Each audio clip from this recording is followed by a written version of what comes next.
What is going on, guys? It's Reflex here, and today is the final upload for the day. If things went correctly as it should have, this should be the last of 3 uploads. So I uploaded the finale of Final Fantasy 15 Let's Play. I uploaded a reaction video to a Final Fantasy 15 parody video, and it was pretty funny. Like, I just got done recording it, but it depends on how the editing went. But now the final video of the day, and to cap off this Final Fantasy kind of theme for we've been doing since the Let's Play started, is a review. And this Final Fantasy 15 review is going to be honestly based on my experience of playing it. And I've played it 4 times. Once base game only, second time DLCs, third time just completed everything, and then the 4th time did it as a Let's Play, and this included completing all the DLCs again, as well as, playing through the Royal Edition and everything. So this has been a journey, but I'm going to do this in kind of a different format because I've actually never done a review video before, so this will be a little bit new to the channel, but let's get right into it. Gameplay.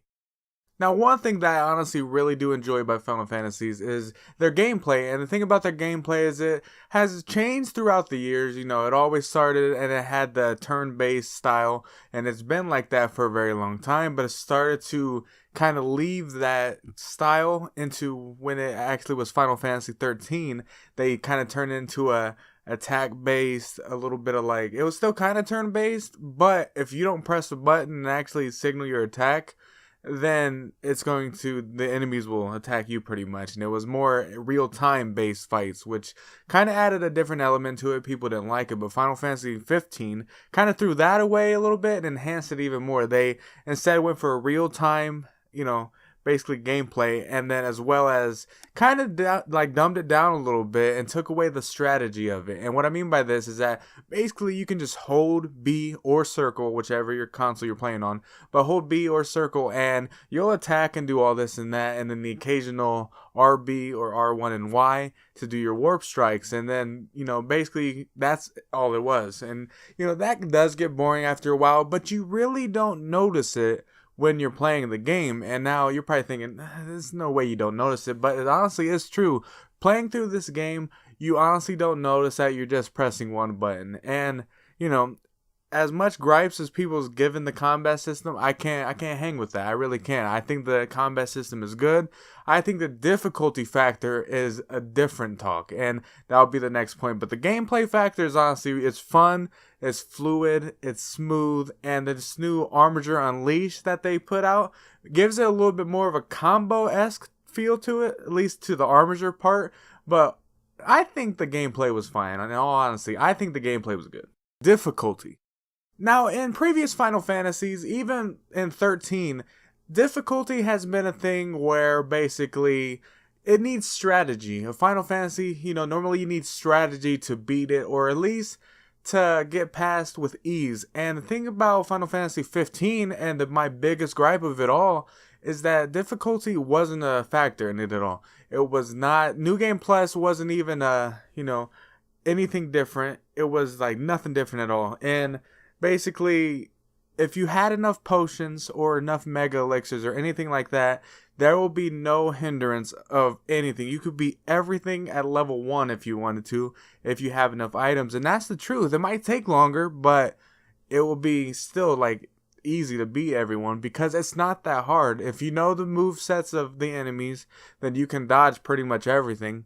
If you know just, I don't even know how to explain it, but like the game is very easy. Literally, any newcomer can pick this up and learn how to play the game. And I think that was part of the actual, design of the game itself, because I believe on one of the cards on the actual game, it says a Final Fantasy for first timers. And that's probably why the difficulty wasn't there and the strategy was not there at all. And that's the kind of downfall of it, in my opinion, is that the strategy wasn't there.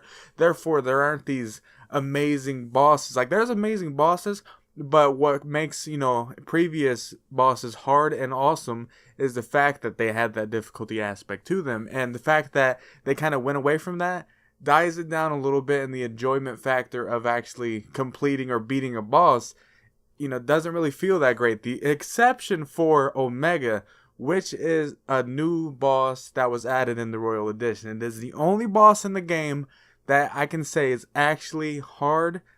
Not like insanely hard to where it's like impossible to beat, but harder than every other boss in the game. And that is my opinion, but I believe it as true in my honesty.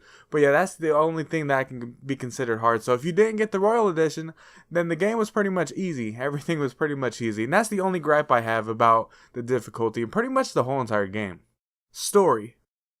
Now, when it comes to story, that is the biggest part of Final Fantasy 15's like controversial, whether you like it or not type thing. And it's like some people hate the game from the lack of story, and some people love the game for the story. And the thing about it is I'm turned, because if you play through it base game, yes, there is stuff missing. The game was not finished.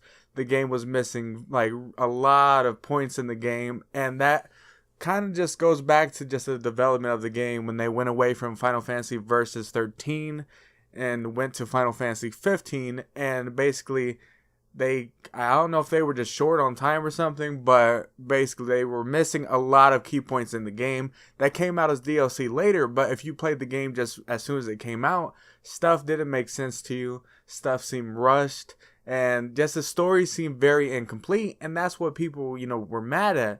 But after playing through the Royal Edition and all 3 DLCs, the story has become more fuller and more understandable, and therefore I can't give a deduction or anything to the game because I paid for the DLCs, and the people that paid for the DLCs, honestly, they don't mind that it was incomplete at launch anymore. And, the story seems great. The story honestly was great through learning everything from the DLCs and playing through it.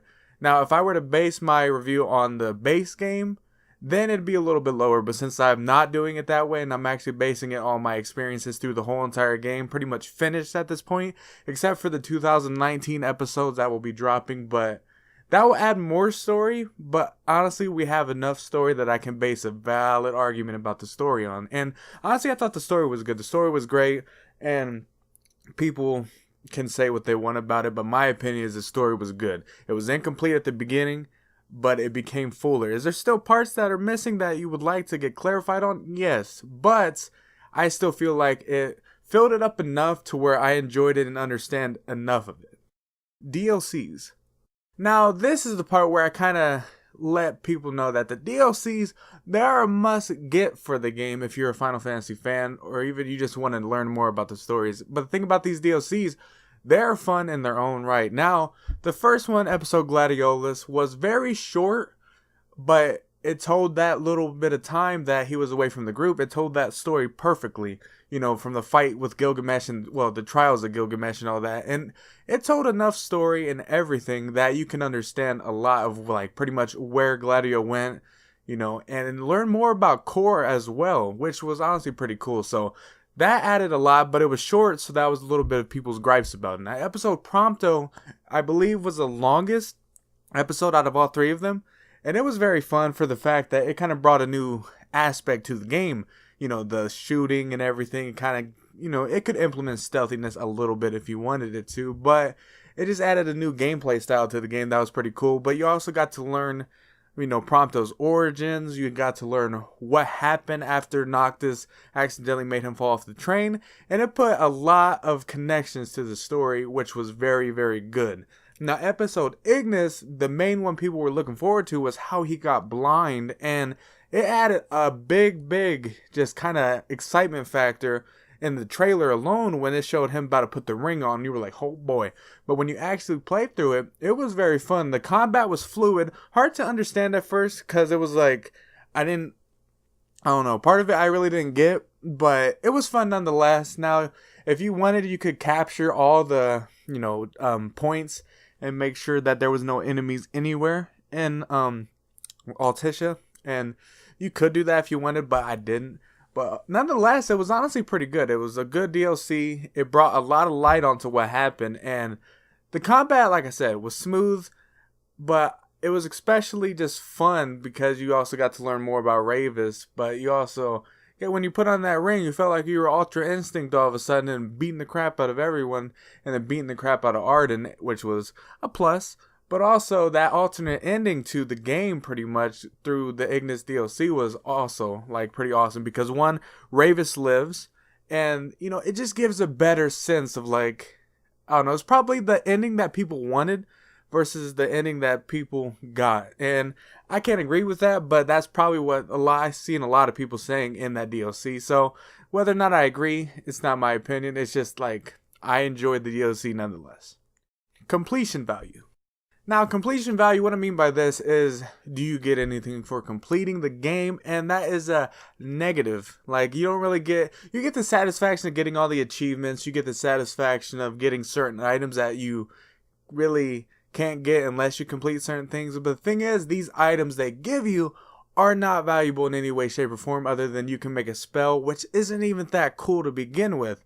But nonetheless, I would say the completion value is honestly not very big. Like, you can play through it, but completing it doesn't make you feel a certain type of way, unlike like how Mario would be, like maybe Crash would be, all these other games that when you complete it, you feel great. But in Final Fantasy, nothing special happens. Like, you don't get an alternate ending like in Kingdom Hearts if you complete the game 100%.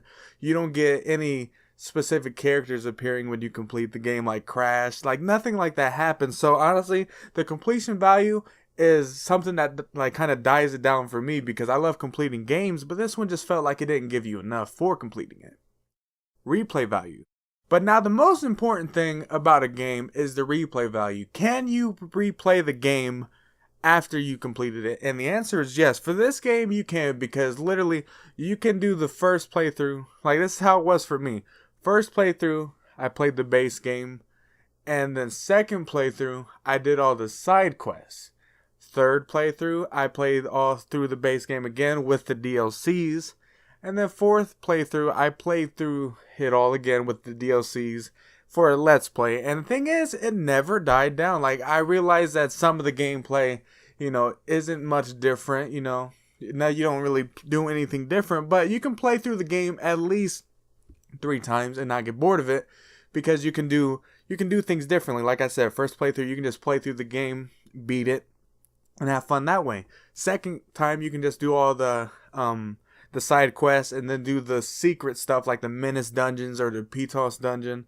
You can do all type like that, but you could put easily 100 plus hours into the game if you wanted, because if you want to get to that max level, you got to do some grinding. But you can do these time quests, and that's where the replay value comes into play, because you can do these time quests and get certain weapons that you can really get into the game that you can only get in these time quests, and that's the cool part about it. So replay value, I'm saying it's a yeah for me, because if you can play the game more than once, that's enough replay value to say that it's there. But when you can play through it more than like 3 times, that's definitely like, okay, yeah, this is a great game for replay value. And honestly, I give it that. Now, in conclusion, honestly, I'm giving this game a good rating because, nonetheless, what people want to say about the game, saying it was incomplete, it's terrible, the pacing of the story was terrible, blah, blah, blah.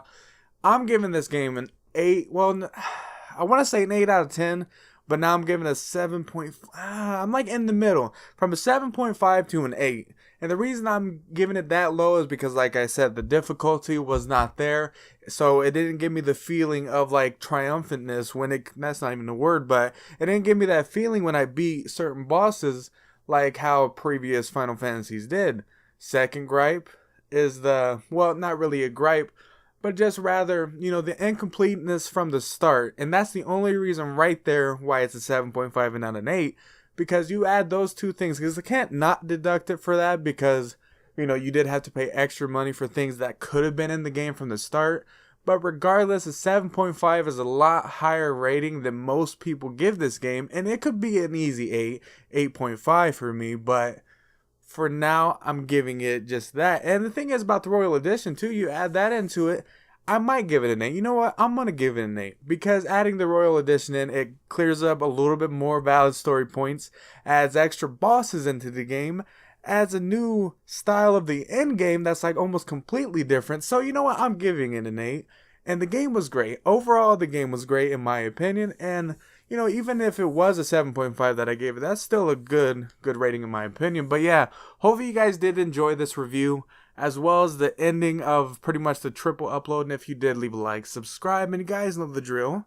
I will see you guys later.